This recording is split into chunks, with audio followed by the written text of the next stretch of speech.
Yeah, I know I'm going to have to edit this because that was a really delayed start, but screw it. We're going. All right. What's up, everybody? Welcome back for another awesome episode. I got another great guest for you guys. We have Chris Liddle in the house. He is a trainer and online coach out of Edmonton. Brought another Canadian in. He is the host of the Chasing Common Ground podcast, but that's not all he does. He wears a ton of hats. He does videography, podcast editing, and happens to be a white belt 2-stripe in Brazilian Jiu-Jitsu. So the guy's kind of a badass. So Chris, welcome to the show.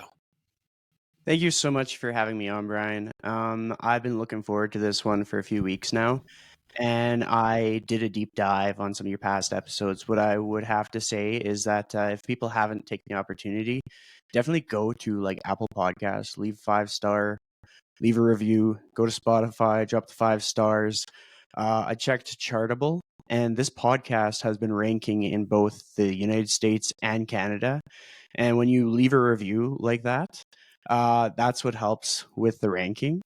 So if you want to support this show, definitely like take a moment to do that. It might seem like a small little thing that you could do, but it makes such a big impact in helping this show reach more people. But yeah, I won't talk too much. Hey, I'll get you your money after the show. Thanks, man. But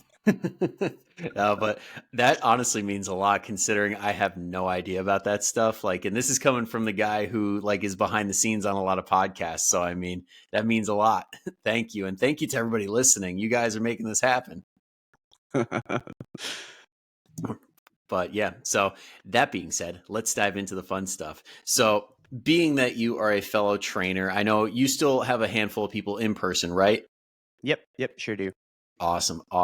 Because like I tell everybody on here, I really do I have a strong preference for guys and girls that work in person because there's just certain things that you pick up working with people face to face that you don't really get online. So that being said, I can't wait to pick your brain on certain things. And before we get into all that, I'd like to know like what got you into fitness? Because everybody kind of has a different origin story and they're always interesting. So what's yours? So I'm going to preface this like when people know that I'm going to be on a podcast, they almost anticipate that my origin story is going to take 30 minutes. And so they just brush right by. So what I'm going to do here is I'm going to give you the concise, more direct version. So essentially, way back, I had an awesome relationship, super supportive girlfriend. And one day she decided that she was going to come by and she was going to be like, you know, I like life solo more than I like it with you. And I took that personally. And with that, I doubled down on what my own purpose was. Like, what am I doing here? What do I want to accomplish in life? I started to get very introspective. Started off, I dabbled in some spin classes, which inspired me to want to be an instructor. I instructed for a year. Worked for a magazine called Yeg Fitness that has since been rebranded to Yeg Thrive. And I was an account manager for them, basically selling ads for that while doing some of the certifications for training. Eventually worked for a gym. I actually had to earn the position through a paid internship, which was a great experience because it connected me with a lot of smart people. After having earned that job 8 months in, they shut down, went online, kind of left me high and dry in a matter of directness. And then I became self-employed as a trainer. I moved to a different gym 4 months into that journey. The first gym I was at was great, super supportive. Second gym I was at was actually the same gym that Andrew Coates contracts out of. So Evolve Strength South.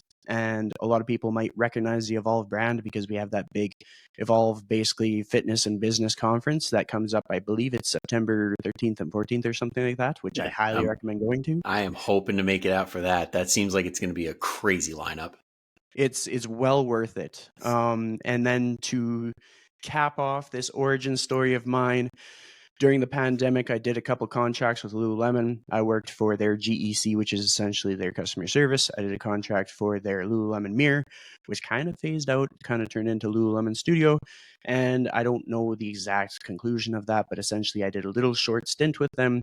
Been working with Alex McBrarity of 18 Fitness since about, I think, January 2021. Started off programming for people behind the scenes, and also just helping with some of the marketing. And then I directly coach some of the people in our community one-on-one, and continue to help with like marketing and business development with him. I started working with Beverly Simpson, aka B Simpson Fitness, in I believe it was April 2022. So essentially, while I was taking care of my in-person people and my online people, I transitioned from the Lululemon Mirror position into working with Beverly, and kind of started off behind the scenes with like podcast production, media creation, and have kind of transitioned to additionally support some of her people with some of the back end, like setting up programs and stuff for online coaches, setting up marketing, helping with content creation, helping with just the soft skills of coaching. And when I made this jump, basically I shifted from being fully employed in a salary job in a warehouse to being kind of self-employed, kind of employed. I just basically kind of took a leap earlier than most people would be willing to into the fitness industry, where I was like, I put in my resignation. I thought a box gym was going to hire me. They didn't. I had to come up with a backup plan. This was back in 2018. And I basically found as much work as I could, which meant I spent a year working as a bar at a Porter. I started working for what was then one of my neighbors. She does social media contracting. So that's where I do some of my videography, editing, content writing, caption writing, consulting. I also do some of that directly. I've done some editing for probably 10 different fitness brands. I've consulted to start up probably 8 to 10 different podcasts, and I just do one-off calls for people, trying to help them set up their email list or just set them on the right direction. But yeah, so now I essentially have 4 different things that I do. And I balance that with jujitsu. Started Nice. jujitsu in September 2022, I think, and just grinding away, gaining the wisdom benefits, getting some battle scars here and there. Community is awesome. It's a good fitness modality for the way that my brain works, because it both shuts it off and gives me something to work towards. And that is about as short as I can make my origin story. I did my best. Hey, you did pretty good. You did pretty good. Not quite 30 seconds, but definitely not 30 minutes. So we I nailed know. it. And I got to say, based on everything that you do, your accountant must love you. Oh, well, I mean, I dabbled in an accounting course remotely during my kind of like self-discovery phase. uh, And so I do a lot of my own stuff, not saying I okay. should, but it's just I guess I just choose violence when it comes to making your life difficult. So Yeah. You're like, one more thing. I Why probably not? should have an accountant, but I don't yet. Yeah. Well, as long as you're taking care of it, at least it's not their headache of 4 different hats to worry about. Exactly. So let's bring it over to fitness now. Me and Chris met at RCS, the Real Coaches Summit, with Aram Grigorian, great dude, and we learned a ton. And I know that like there were a lot of things going on there that we as coaches know work really, really well, but we also know what doesn't work really well. To kick it off, what are some things that you started your personal training career like thinking, and then it just sounds great on paper, but it doesn't really translate to when actually working with somebody? Hmm. It's cool because it's like the best way that I reflect on this is I'll look back on my Instagram. Like a while ago, I kind of like wiped my Instagram clean and kind of started fresh with new content. But if I was to look into the archives of old stories and stuff, the amount of times I did lateral band walks, and I just don't do them now. And the amount of Yeah. times where it was like I had made it as like you do this or it's not a proper session, where I would have everybody had to foam roll and everybody had to do cat cow and everybody had to do 90-90 and everybody had to do this. And when I made the shift to kind of like take into account what that person actually needed or what was like the low hanging fruit for improving their quality of life, then I started to get a lot better at just kind of catering to the individual in front of me, which I think we can both agree that's where the benefit comes from, having that experience with 101. The other thing, one of the first things I did when I stepped into self-employment, because like when I contracted or worked for another gym, they would sell in packages. So there's a lot more rigidity. And it's there's no one way to do things. So people can sell their in-person training in packages, and that can be a great experience. But for me, as I wanted to market myself, I sold it one session at a time. And so it was up to me to earn their reoccurring business. And we would kind of set this expectation of how many times I could expect to work with them, just for scheduling purposes and stuff. But like if they were having a bad time with me, they could walk away at any moment. And with that said, I've had some clients that have worked with me since like October 2018. I've had a lot of clients online that worked with me since 2020. So like it works, but it takes a lot of patience, and it takes a lot of like emotional intelligence to be able to kind of like handle the ebbs and flows, and to give grace to people like when it's just like they don't mean to mess something up, or they don't mean to change their schedule. But I am kind of grassroots in that way. It's not something that I would say everybody has to do it that way, because you kind of have to have a certain personality to withstand that amount of like just emotion that it takes to kind of be like, okay, everybody could leave today. What are we gonna do? But it's certainly helped my career. And now I'm in roles where like my patience is like my biggest asset. That's my job security, because people know that they can count on me, that I have quite a bit of resilience, and that I'm going to get it. Like if something's happened, something's going down, I'm going to get it. So to answer your question, lateral band walks, that's the one right there. Yeah. No, I mean when it comes to the stuff too, I look back and it's like, yeah, you kind of steal somebody's recipe and you're just like, well, if they do this, this should work. And then you're like, yeah, this is kind of dumb. Let's just scrap this. But that one gem, that one, that's the one I want. So, Yeah. I Yeah. mean, with those lateral bands especially, it was kind of like pulling a binky away. It's like, I know you love it, but we got to learn to like twist your knees out without you needing a band to do that. Yeah, totally. Yep. Now, when it comes to the whole fitness side of things, I know you said that you work out of Evolve too, correct? With Andrew? Yeah. Mm-hmm. Also, great dude, Andrew Coates. Go check out his stuff after you're done with us. But like when you guys share a space, do you guys ever like kind of watch each other? I know that's one of the things that I kind of miss being in person, like looking at other people giving cues or doing certain things, and you're like, that's a great idea. Like, have you ever like caught yourself looking at each other over like, I'm going to steal that? So this is multifaceted. So I'm going to tell you first my experience when I first started working at Evolve. Because obviously I was a little bit nervous. I'm like, there's a lot of like really established trainers here.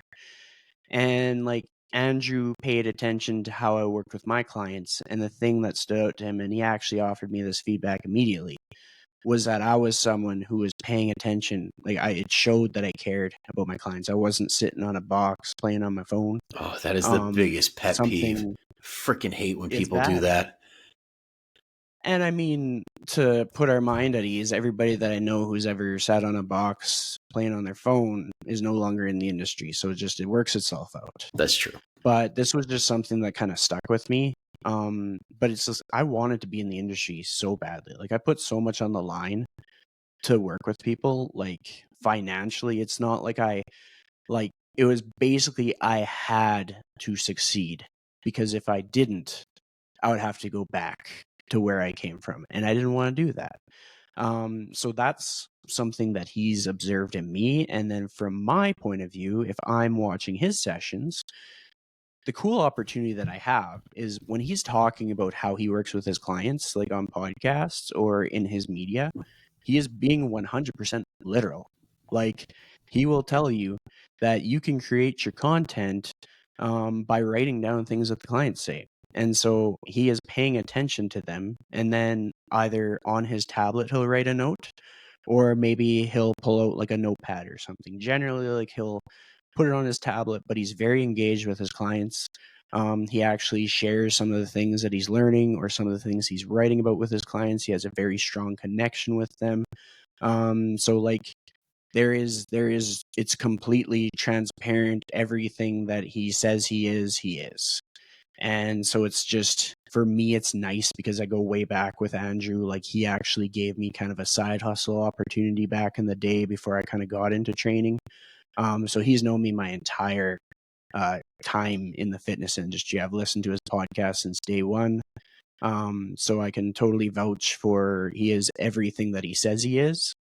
And he's put in a lot of effort that people might not give him credit for. They might be like, oh man, you're just well known because you're Instagram following. But no, he put in reps that people wouldn't know about before Instagram was what it is. And he was grinding away, reading books at high volumes before he was even writing. That's how he got into writing, because of the volume of material that he can get through. So that is kind of like my observational impact that I can provide on the show. I Yeah. can say, hey man, he's everything he says he is. Which is great to be able to say, because it's nice to pump your friend's tires behind the scenes when they're not watching. Yeah. No, I mean, that's got to be super duper valuable. I mean, I know, like, from learning from the guys and girls that I learned from, it's like same deal. You just like, you kind of pick up some of their greatness and some of their awesome qualities.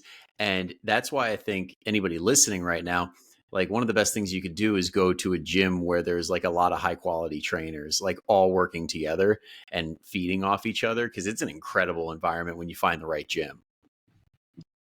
Yeah, absolutely. Now, if somebody's listening and they're like, damn, I kind of want to like put myself in that type of environment, like what are some things like at Evolve that stand out to you that maybe other gyms don't quite have down, that you would say this is what would separate that gym from others?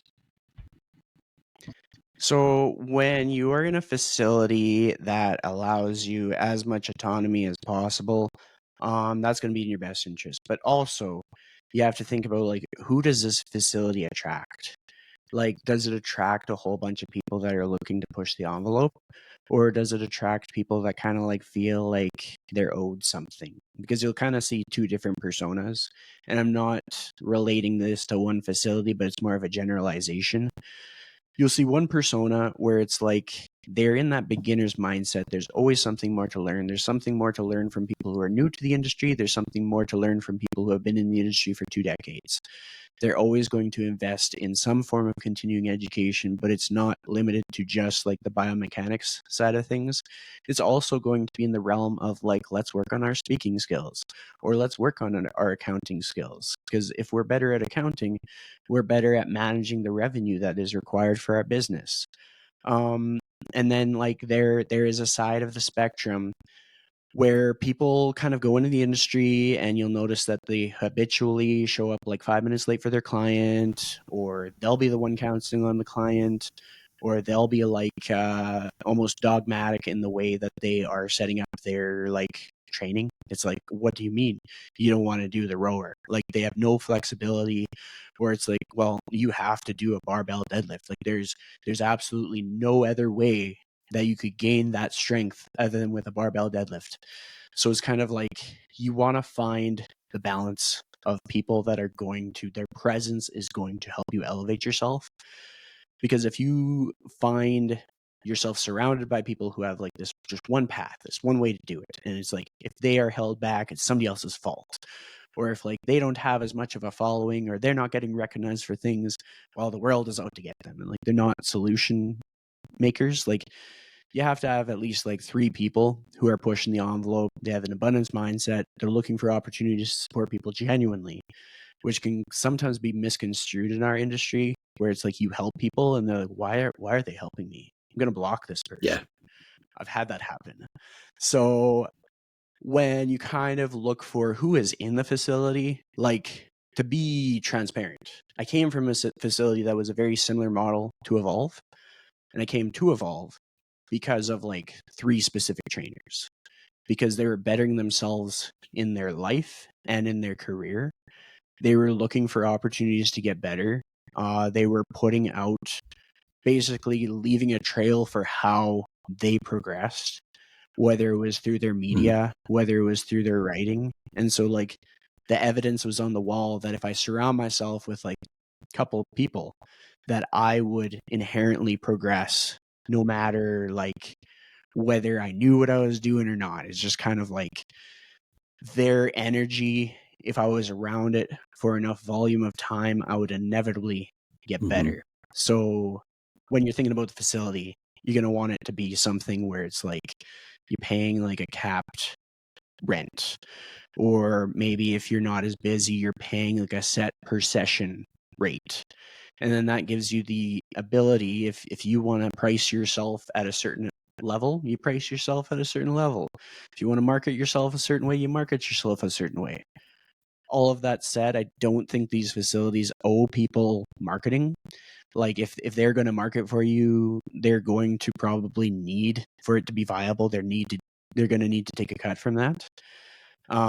So if you are into being able to develop your business, then you'd look for something that has like a very standardized, what you can expect rental rate per month. And then it's on you to get your insurance and to ensure that your certifications are up to date so you can legally operate Yeah. there. And it's on you to market Yeah. yourself. And I think from the trainer's perspective, it's like there's so many moving parts and all that. And it's definitely like a big to do in the beginning. Now, when it comes to like, say, the client like walking in, what are some things that like stood out to you when it came to like, when you talk about that type of personal trainer that's like always bettering themselves? Like, what were some things you noticed as a trainer that you think like if a client were to walk into the gym, you'd be like, I should look for that?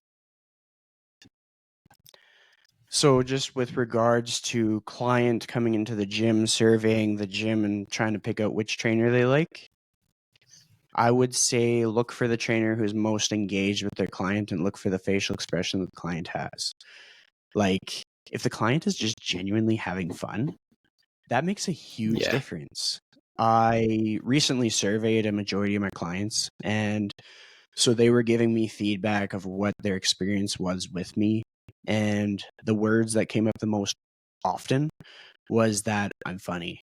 And like for better or worse, that probably ties with my retention. And it probably also ties with the amount of just like inquiries about training that I get through social media, through email. Some people will find my website, and just because I kind of have a reputation for being easygoing and approachable and having a sense of humor, not making it such a kind of like going to jail to do your punishment, like you're actually coming for a good Yeah. experience. So as a client, I'd go into the gym, hang out on the turf, look around, see which clients are having fun, and see which trainers are like asking them how their day was. Like, you should be having touch points at the start. Like, how are you doing today? On a scale of 1 to 10, how do you feel? And then at the end, just providing some closure, not just being, okay, I got to get to the next person. Bye. Like, actually being like, so how are you feeling after that session, or what do you got going on the weekend? I'd love to hear about it. Or just like having something where they feel a sense of closure, where they feel like that they Mhm. are important, because they are. I mean, when we have one-on-one clients, like they are like the foundation of our business. One-on-one client could potentially provide enough referrals that you could have your own facility. And I've seen lots of people have this happen, where they were able to move to that next step in their own career because they treated one client really well. I've had one client pay my entire mortgage during like the earlier stages of the pandemic because I created an experience that was valuable enough for her, that she trained with me at such a high volume that she became like my most important person during that phase. And I'll be clear, one of my mindsets is every single client that I work with, even if they come in for one session a year, I want to treat them like they're the most important person, because for that period of time and for any question that they may ask me outside of that training session,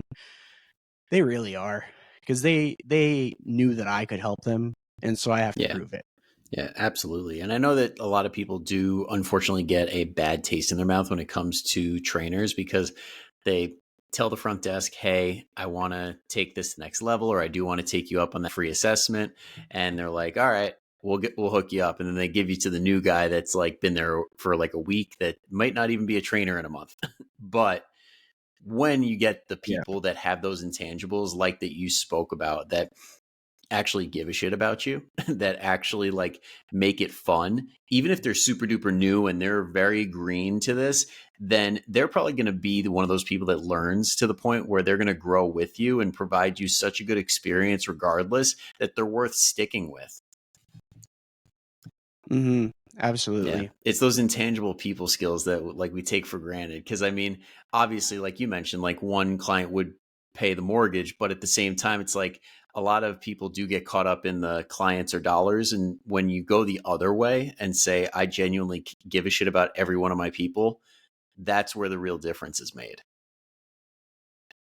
Absolutely. Like there's definitely been times where it's like I was very client focused, and in order to prioritize my client first, there was a lot of sacrifices I had to make in my personal life. There was like things that I couldn't be part of because I just simply couldn't afford it, because I wanted to make sure that my client knew that I was willing to do whatever it took to take really good care of them.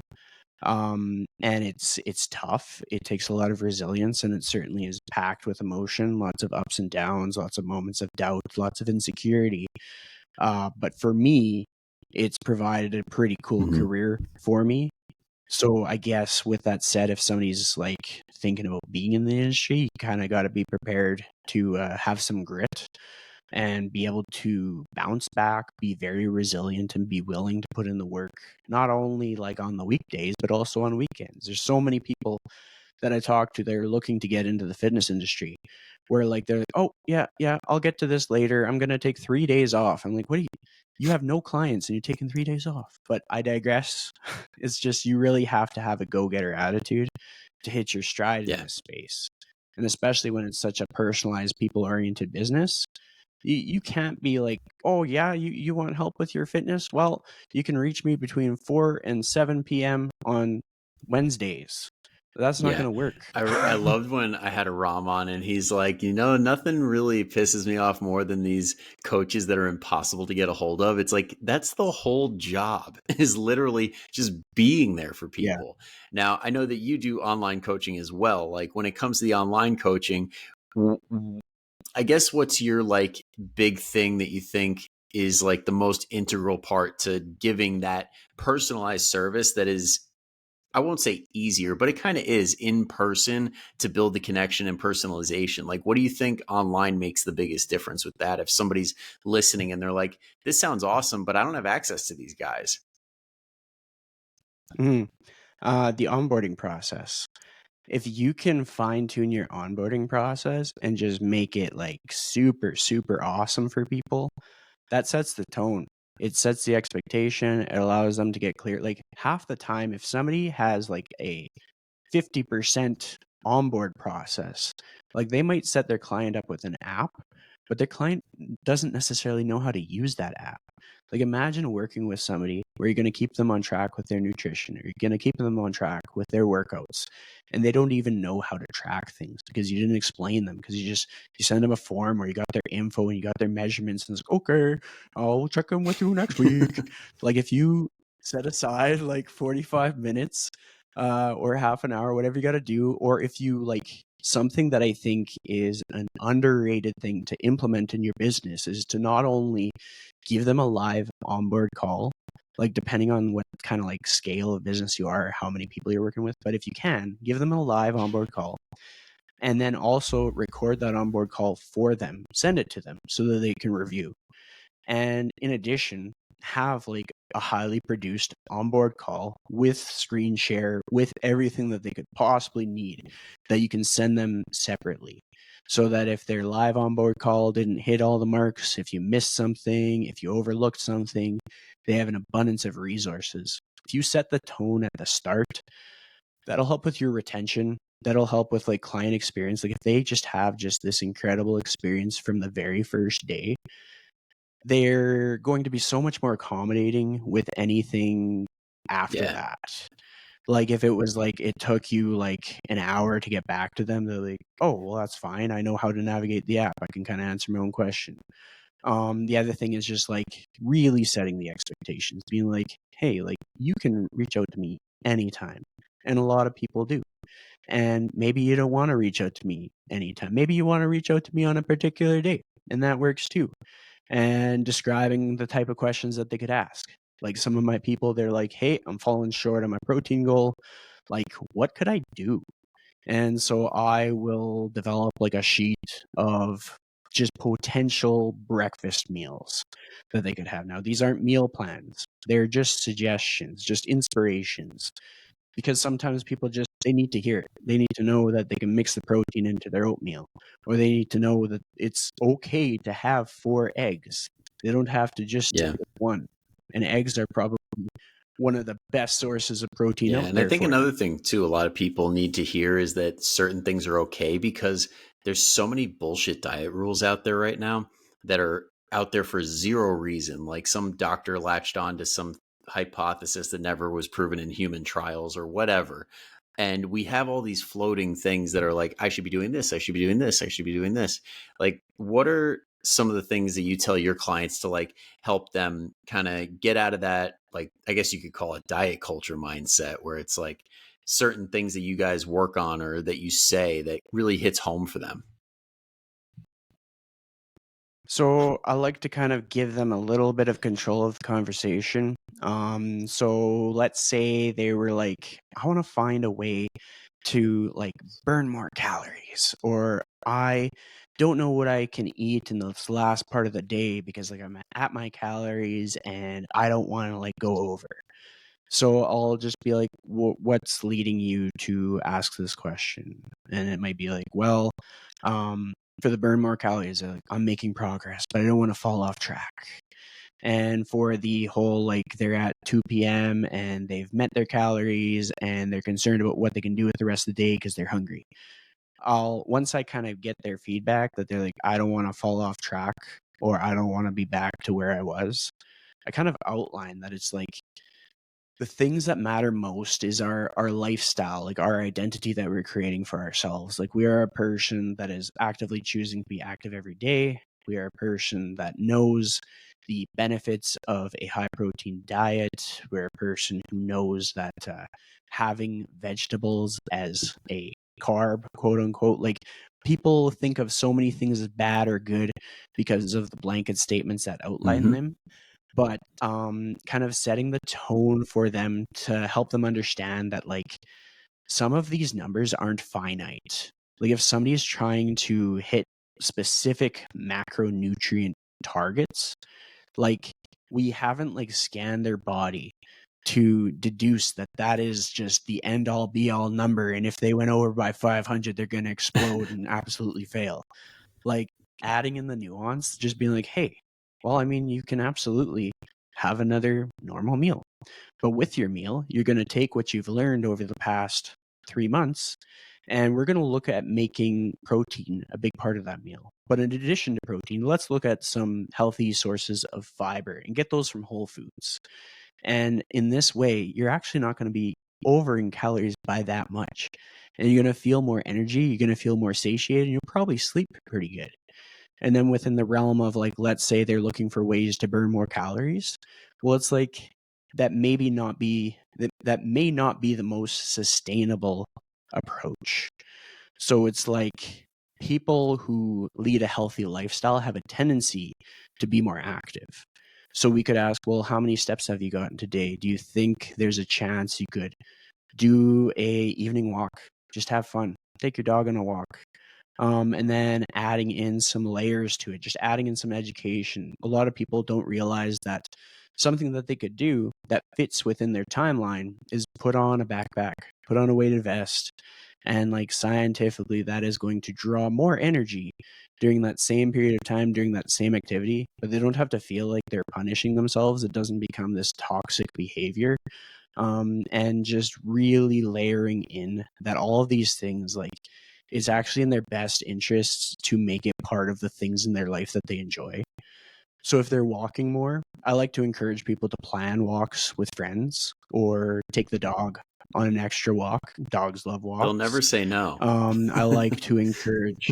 Oh yeah, I mean that's the beauty. Like if somebody so much as gets a dog, is probably just as beneficial as Yep. getting a trainer, because a dog is always going to hold you accountable, and they're going to get super excited when you hold yourself accountable, because that So if means they anybody get to come listening right along. now wants to take advantage of this, just remember, adopt, don't shop, and get that dog and get those steps in.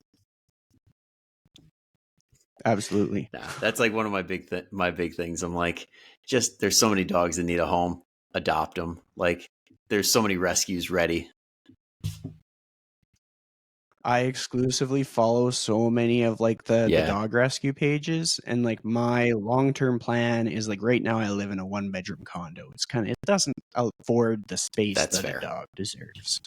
And there's got a lot of cords. I don't want the dog accidentally nibbling on those and taking it on the dog.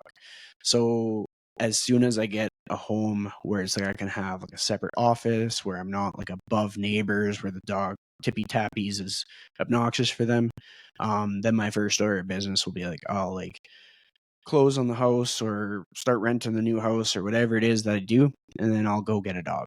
And then the dog will be a big part of life. But I just want to make sure that like I'm setting up the environment for the dog, because like dogs bring so much to a person's life, and they have a shorter life than what I Yeah, wish that they did. So I want to make sure that their entire experience with me is like the experience that like Lululemon strives to provide for somebody. Like they're gonna get like surprise and delight. They're gonna get like a hey, how you doing when like I come home. They're gonna be called a good dog day in day out. I'm gonna be patient with them as they're kind of young and learning dog things. And if they poop on something they're not supposed to, I'll just pick it up and be like, oh, it happens. It happens sometimes. But it's just like kind of like setting up your goals. And I know that was a long ramble, but setting up your goals so that they make sense, so that they're sustainable, and so that you don't like yeah. sabotage yourself on purpose, I think is a good Well, I'm glad sort you of went like down thing to that do. like process, because I think a lot of people, like when it comes to fitness and nutrition, especially, they kind of just jump in. They're like, I'm going to diet or I'm going to exercise, and it's like, cool, how? And there's never that like planning phase. It's like, I'm just going to do it. And then when they inevitably fall off, they're like, well, I didn't really have much of a structure anyway, so it's not pretty easy to fall off. No biggie. Yeah, Yep. It absolutely. it plays full circle. But the other thing too, I know when we were touching on macros, the fact that like we just can't get an exact number no matter how hard we try. We're just doing best guesses. I don't know about Canada, but like down in the US, like the food labels I believe are off by 5 to 10% on average, and you just have no way of knowing.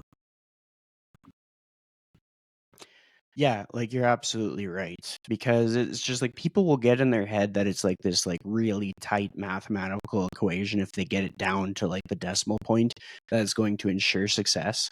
But like there are so many things that can throw a curveball at you, that if we kind of create lifestyles for people where it's like, okay, well, I mean, every Sunday I go on a walk because that's who I do. Yeah. That's what I do. Like for example, like when I get to the weekend, one of my top priorities is to go for a walk with my parents. That ensures that I get at least one really quality walk. When I have a long day of Zoom calls, like right now, I'm standing on Hmm. like a walking pad. So when I know that I'm just going to be at the computer for a long period of the day, I'll walk for like 2 to 3 of those calls to get in those steps, because I'm a guy who walks. And in order to make that true, you have to set up your environment to make it so.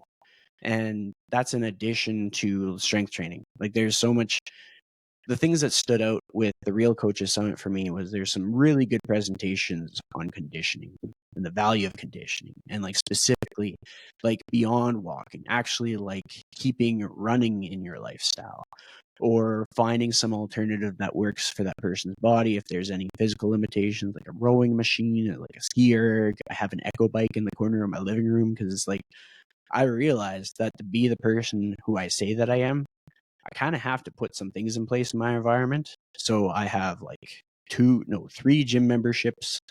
I got dumbbells that adjust up to 50 pounds just to get some kind of a pump in my house. I can do the echo bike.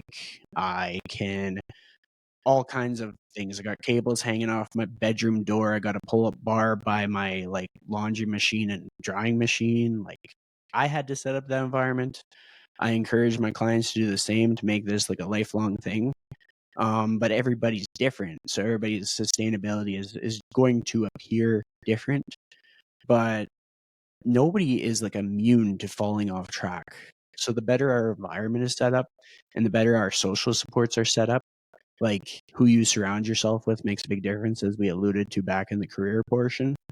But all those things Yeah. really, really And I pay know off. another thing too that you mentioned like way in the beginning of the podcast that I think a lot of people do need to embrace a little bit more is like embracing that beginner mindset.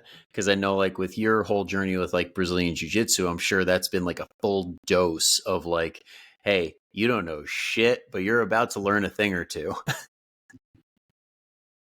Yep. Like to add some context to that, I feel like I was like primed for that, because a lot of situations that I find myself in life, like the only thing that I can attribute to my success in life is because I can collect failures as lessons. Whereas a lot of people get one failure and then they feel sorry for themselves and they're not willing to get back up. There is actually a handful of places that I wasn't the right fit for when I was starting to be a trainer. Like I didn't get hired at the first place I applied for. I didn't get hired at like the 10th place I applied for. With my personal life, there's been lots of times when I just haven't been the right person for somebody. And despite that, life goes on. Like we still got to keep this show rolling. And so when I went into jiu-jitsu, I was like, man, I was born for this. You want to knock me out? Knock me out. You want to show me that I don't know what I'm doing? Show me. But you know what's going to happen? I'm not going to quit. I'm going to keep coming back. The second class I went to, I signed up for the yearly membership and I didn't sweat at all. I was like, I sweat literally.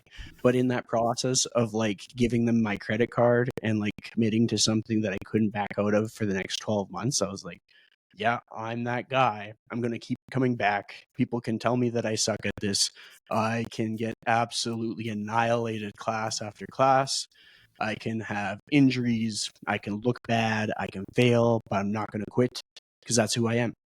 And so if people embrace that, they'll have an easier time with not only things like jujitsu, but just life in general. They'll be Yeah. more And I think successful. too, like how we touched on the beginning of the client journey as well, like when somebody signs on with a trainer or what, or an online coach, one of the things that a lot of people kind of do expect is like that Amazon Prime type of deal where it's like, I get everything I expect day one, exactly how I want it. And it's like, you got to be ready to take some messy action in the beginning.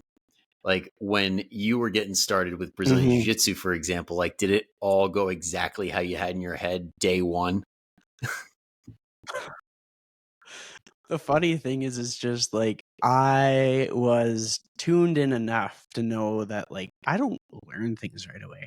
Like I feel I'm a slow learner, but then I progress very quickly once I'm Yeah. in that environment. I mean, situational specific, because obviously I'm not, if I was progressing very quickly within it, specifically jujitsu, I'd probably be a little bit further along in the belt system. But regardless, like I can layer on new skills. So I'll kind of like paint a picture of what the first class was like. I got there, I was wearing like some sweatpants or whatever, t-shirt. I didn't know what I was supposed to wear. Walking in there with my socks on, like, you can't wear socks on the mat. Whew. And it's like, did you bring your like sandals? Because you need sandals to walk around on the floor. Because if your feet have been walking around on the floor barefoot, you're gonna need to switch to sandals. Like, you can't bring that dirt onto the mat. And so it's just like all these different like things that I had to adapt to. And it's like they got a secret handshake and they got like certain words like os that they use to kind of like show respect, show camaraderie, just as like a thank you. There was all these things I had to get used to. And then we're on the mats. And it's like the guy's like, okay, I'm gonna do a takedown. Like, okay, and then boom, I'm on my ass. I'm like, oh, that's a takedown. And like, okay, we're gonna put some pressure on you. And it's like, I'm gonna die, I'm gonna die. Like, I'm scared for my life. I'm like, why did I take myself to this? Like, why am I here? And then like the second day I went and did jujitsu, like the dude was barely even touching me, and I was panicking so much. Like, he finally like put me on the ground and got me pinned so I couldn't move. But I'm like scrambling with all the energy that I can to move, because I'm like, I don't know. I just gotta get out of here. I don't know what to do. But I'm not like thinking logically or like with physics or angles or anything. And so I just tapped because I was so tired that I thought I was gonna die. And then he just kind of like looked at me and I'm like, yeah, I'm done. And like when you're rolling, you tap and you restart. Well, I tapped and I was like, I'm gonna sit on the bench now. I'm scared. I'm scared. Like I didn't admit I was scared, but I was like, I might have a heart attack. And it was just, so I knew that I was going to be in for a humbling experience. I even have like a screenshot that I sent to the professor. I was like, I have no idea what I'm doing, and I'm probably going to be really bad at this, but I'm excited to get started. And so I just knew that like you got to take your lumps. It's not going to be straightforward. You're not going to just like get rewarded right away. Like, to kind of like take it from somebody else's point of view, jiu-jitsu is one of those modalities that is notorious for people coming for their first free trial class and they never come back again. Or it's like they don't get their blue belt within a year and they never come back again. Or they lose their first competition, they never come back again. So once you get through the weeds and you make it to blue belt or purple belt, brown belt, black belt, like the character and work ethic and dedication that those people have, and like the patience and like the just the love that they have to give, like it sounds really soft, but it's like people really care about each other at that level because they knew what it took to get there. They know what's at stake. They know that they have to look out for their teammates, both like from like a nutritional standpoint, physical standpoint, injury prevention standpoint. Like if you are seeing someone that's like struggling to get through a class and they're like, I don't know what to do. And it's like, well, what's your nutrition like? And they're like, oh, I just, I don't really care. I just like have some burgers and stuff. It's like, you might be like, well, I think you'll probably progress if you look at increasing your protein. How many grams of protein do you have? And it's like, oh, like 60 grams. I'm like, guy like you might actually benefit from 200 grams. And oh, and then they start dialing in their nutrition. Like their conditioning gets better, their fitness gets better, they get stronger. Like this is how people are able to support each other. But if you're not looking for those opportunities, or if you're not putting yourself in position for those opportunities, you miss out and you just kind of feel like somebody owed you something that you never got. But truthfully, you never put yourself in the room to be able to benefit from these kinds of people. And that goes for like what gym you contract out of, what coach you work with, what friends you have, what family that you're connected with. It goes across the board for all things life. 100%. And I also like the fact that I know Brazilian Jiu-Jitsu is like gigantic dose of this, but I mean, physical activity in itself is great for stress management for this reason. You have like controlled situations, controlled doses of stress that you can actively overcome. And I think that's a big thing that people don't really understand about just getting active in the first place, like how much easier it is not to sweat the small stuff. I completely agree, and I can even expand on that a little bit, because recently, like I can't remember where this came from, but it came from somewhere. And it was essentially outlining the fact that if we don't have like physical stressors in our life in the realm of like strength training or going on a difficult run or doing jujitsu, we will make up stress. And we will make up stress about the dumbest things. People will let an Instagram post ruin their day. They'll let it ruin friendships. They'll let it ruin their social supports. People will make up stories in their head about things that they saw on their phone that they might not actually be true. Like, people just get so absorbed in the things that are more virtual than real. And so if they can find a dosage of fitness that allows them to not only improve their heart health, but also get themselves channeled so that they're dealing with the right stress, then that's going to be in their best interest. Because like people talk about stress management, we can't be without stress. If we were without stress, we would not And be nothing making would any be progress. enjoyable because Like it's for like us to there's get nothing to better, overcome.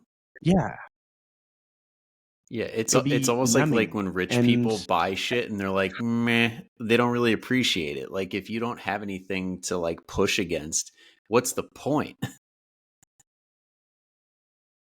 well, and you raise an interesting topic there because I pay attention to kind of like the path of a lot of the wealthy people that we know of. And I think if we did some Google searches, we'd find that a lot of the successful people in the world actually prioritize fitness. Like fitness is the one thing that they can't delegate out, and they prioritize that. They're doing jujitsu. They are looking after their wellness because they realize like that is the one thing that they can do that actually contributes to their quality of life, their legacy here, the quality of their work. Like they didn't get to where they are by accident. They probably had to bring in some good lifestyle habits because otherwise, like they could get this millions of dollars or Yeah. whatever, but then they die. So for them to be able to enjoy the product of all of their hard work, like they will take care of their health. And like the people that don't, ideally they learn soon enough. Like you often see people, they start their fitness journey and they're like a former lawyer or they're a CEO or whatever, and they just had this aha moment that they're in their 60s or 70s and they're like, okay, if I want these last 20 years where I can like actually pay attention to everything in my life, maybe spend some extra time with kids or grandkids, or maybe pursue romance if they had to sacrifice that to grow their assets, grow their wealth, like hopefully they have that aha moment where they're like, okay, well, I slacked before, but it's never too late. Never too late to start, and I might as Yeah. well start now. It eventually clicks. It just is a matter of time. Because I know when we've worked with people where it's like Mm-hmm. we'll say things a million times and it takes like years, but eventually people make fitness a priority. Because I know health span is becoming a very big topic now, especially since Peter Attia did a really good job of bringing it to the forefront, the whole health span conversation. So it's awesome to see. It's never too late. Yeah. Absolutely. Now, Totally I want agree. to be respectful of your time because you've been so good, like dropping so much useful information. But I got to ask you one last question. Are you ready? All right. Because what we Always do ready. here, I took it from Diary of a CEO. We take a question from the guest to leave for the upcoming guest who they have no idea who it is. All right. So Yeah. this one comes from Tasha Whalen. You know Tasha? Okay. Not familiar, but Yeah, she's a I'll find writer her for on T Instagram. Nation, like one of the head people at Ideal Strength out in Seattle. She's awesome and probably the strongest woman you'll ever meet, her and Dan, her husband. But they left the question, what do you think is overrated and underrated in the industry?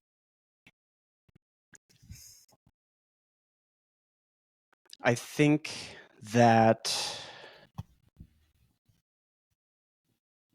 when it comes to things that are overrated, it's all these different training models. Like where it's like, this is the one way to do fitness. Like where it's people almost feel like they can't get started because they haven't done the prerequisites. And I think the thing that is underrated is helping instill true confidence, self awareness, and autonomy within the fitness professional. A lot of us get into this industry for a reason. Like, we want to help other people, but the problem is that we haven't taken the steps to help ourselves first. So we have to ask ourselves, is what we're doing really helping, or are we projecting ourselves on other people? And so what I think is underrated is just like taking that step. Like for some people, it's going to be finding a therapist.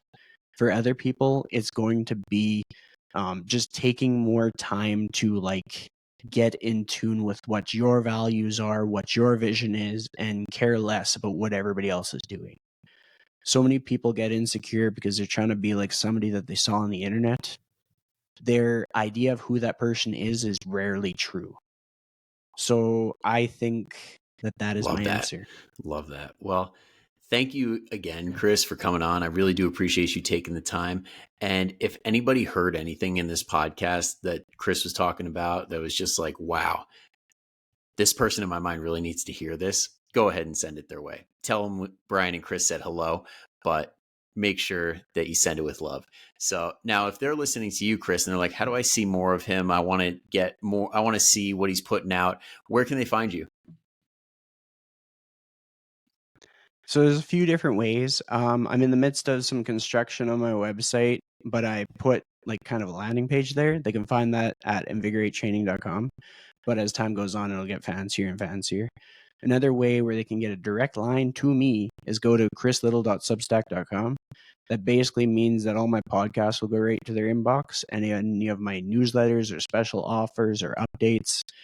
And then the third is follow me on Instagram Awesome. at And just so Christian you Lowe. guys know, you don't have to go anywhere and look for that. It's all going to be right down in the show notes. So click away, go follow Chris. You will not regret it. So Chris, thank you again for joining us. And everybody listening, thank you for listening all the way through. I will see you all same time, same place next week. But until then, go kick some ass. I'll see you later. Yeah. Awesome. That This was was awesome. great.